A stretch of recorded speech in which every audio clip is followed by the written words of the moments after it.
Hello viewer, this is Mr. John Gatuma, Elimu TV. Today we have History and Government Form 3, Lesson 1. Chapter 1 being European Invasion of Africa and the process of colonization. So we're going to deal with Africa, colonization. Before then, we'll see the origin of Africa. The origin of Africa is known to come from a Phoenician term, that is a far dust, that is the Afri tribe, possibly the Berber, who dwelt in North Africa in the Carthage area. It is also believed to have come from the Greek word, that is the Afric, an Afric meaning without cold. Another origin that you can trace the origin of Africa, it came from Latin word Aprica, meaning sunny.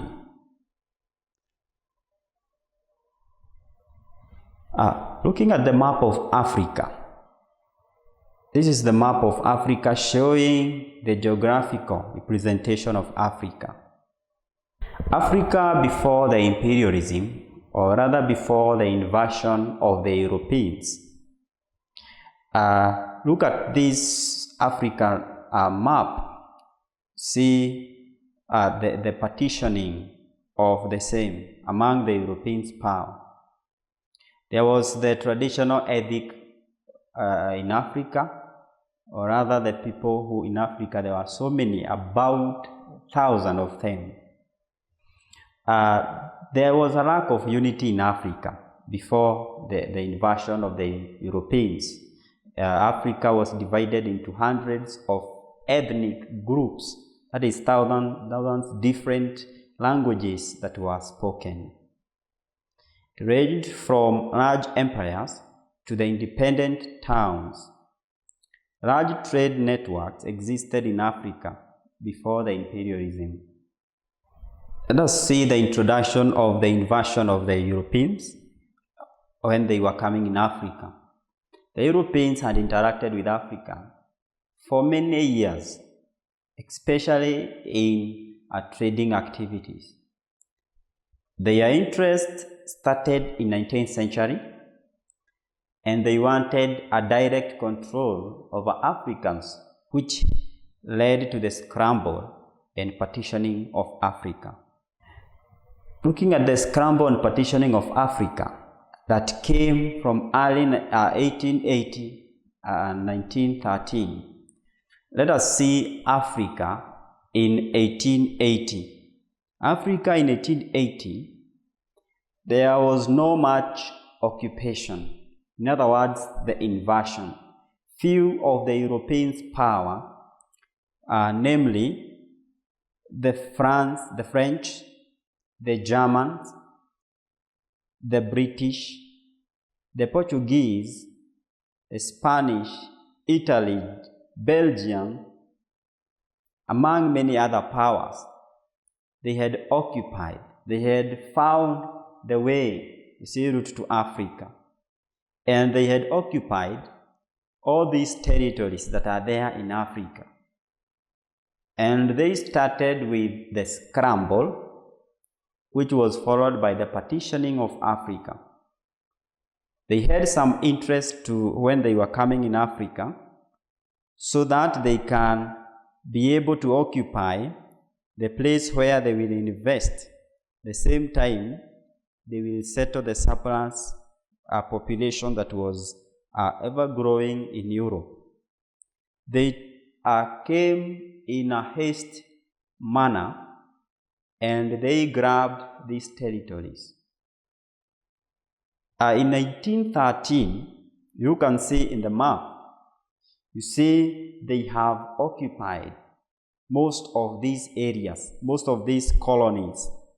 The countries that they took, they regarded them as their colonies, the spheres of influence. And you realize that the British, the France, Germans, they were among the Europeans' power to occupy most of the area. For example, you can see in West Africa, the French, they occupied most of this region. Most of the colonies belonged to them.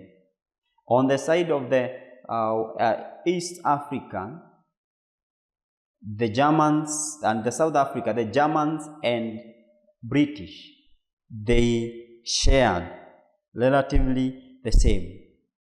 So this idea of them occupying, they rush to Africans to take these countries so that they can become their own colonies. Now, let us see the meaning of partitioning.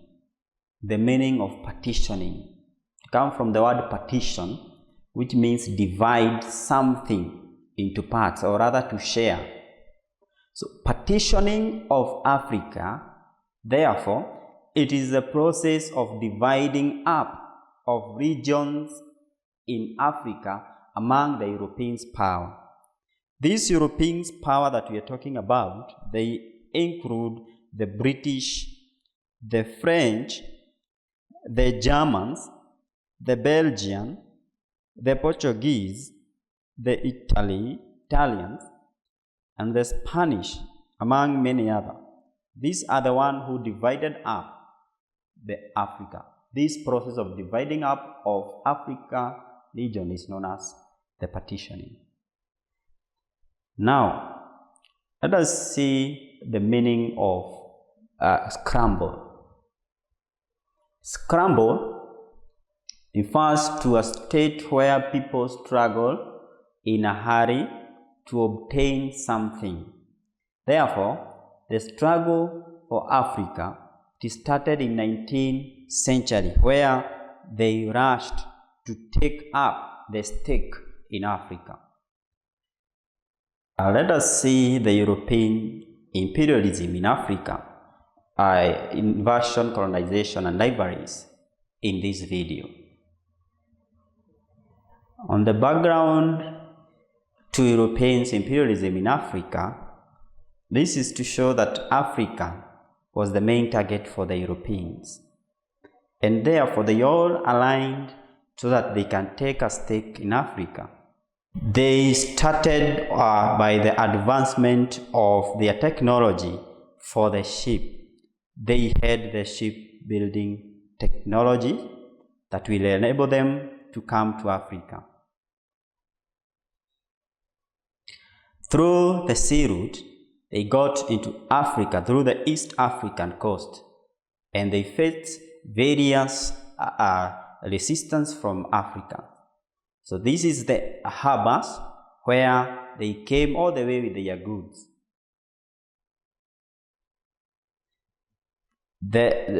Being led by the David Livingstone, this is a Scottish missionary and explorer who helped map much of Africa.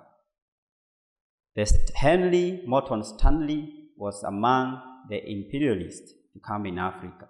And when they came up in Africa, they set an agreement with Africans. The Africans, led by the Europeans, they were able to get some of these areas. That is the north, the south. So the scramble for the Africa, this is the period of the intense Europeans' interest in colonization, occupation, and annexation of Africa between 1880 and 1914. The Cecil Lord, being one of the Europeans' imperialists, he arrived in South Africa. And he started a company that will help administer their colonies. So this scramble battle begins. The Berlin Conference is often considered the starting point for the Europeans' colonization.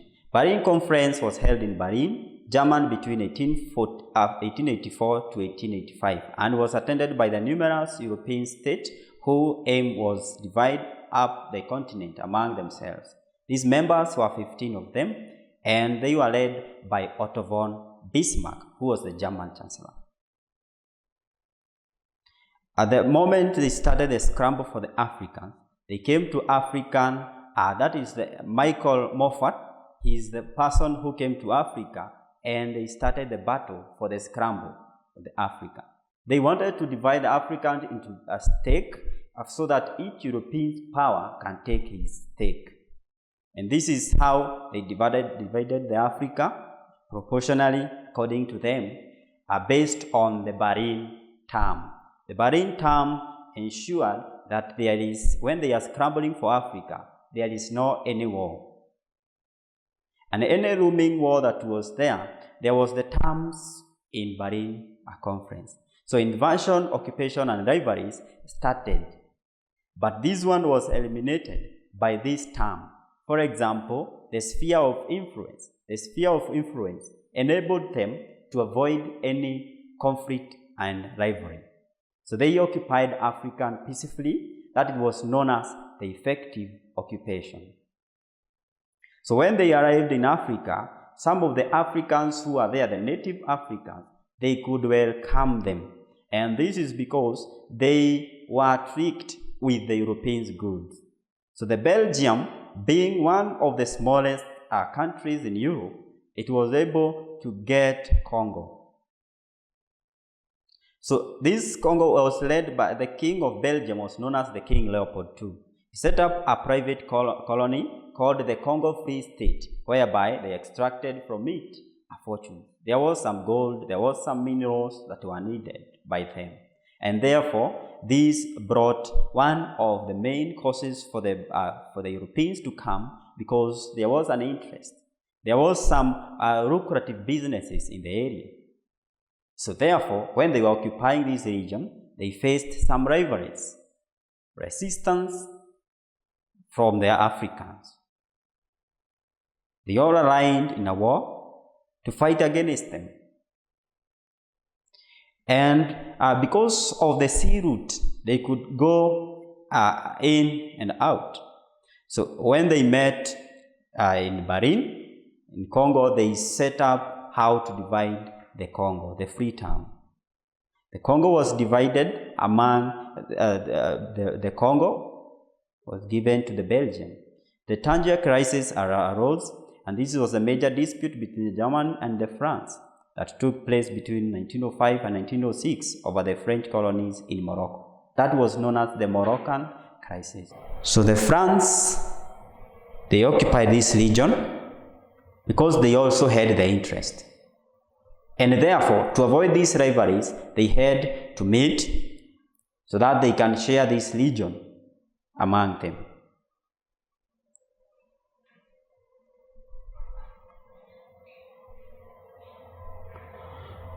The war began in the same because of the rivalries, and therefore they had to go to another region where they will be able to get another colonies.